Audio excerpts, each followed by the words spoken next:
ক্যান্সারকে হারিয়ে মৃত্যুঞ্জয়ী তকমা পাওয়া যুবরাজ সিং তামিম ইকবালের অসুস্থতায় সামাজিক যোগাযোগ মাধ্যম এক্স প্ল্যাটফর্মে একটি পোস্ট করেছেন, যেখানে তিনি লিখেন, তামিম ইকবাল ও তার পরিবারের সদস্যদের প্রতি আমার প্রার্থনা এবং শুভকামনা রইল।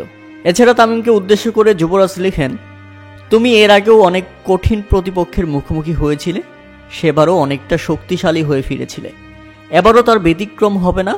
তোমার দ্রুত আরোগ্য কামনা করি, শক্তিশালী থাকো চ্যাম্পিয়ন। হ্যাঁ দর্শক, যুবরাজ তামিমের বন্ধুত্ব আরও একবার দেখতে পেল বাঙালি সমর্থকরা। প্রিয় দর্শক, আপনারা জানেন ডিপিএল এর ম্যাচ চলাকালীন তামিম ইকবালের হার্ট অ্যাটাক হয়, মারাত্মক ভয়ঙ্কর হার্ট অ্যাটাক। তার হার্টে 2টি ব্লক ধরা পড়ে। ইতিমধ্যে তার হার্টে রিং প্রতিস্থাপন করা হয়েছে। বর্তমানে তামিম ইকবাল শঙ্কামুক্ত আছেন। তবে এতটাই ভয়ঙ্কর অবস্থা হয়েছিল যে তামিমের কামব্যাক করাটাকে ডাক্তাররা বলছেন অবিশ্বাস্য কামব্যাক।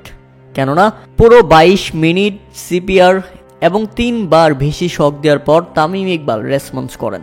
অর্থাৎ তামিম ইকবালের হার্ট প্রায় আধা ঘন্টার মতো বন্ধ ছিলেন।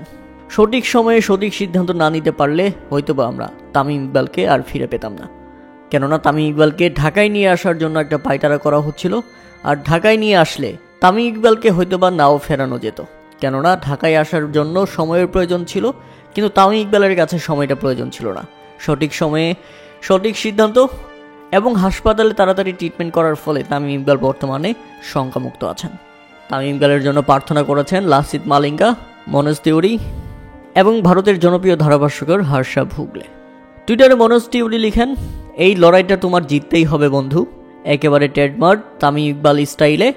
প্রার্থনা, মাঠে সবসময় যেমন লড়াই করেছো তেমনি লড়াই করে যাও, তোমার দ্রুত সুস্থতা কামনা করছি।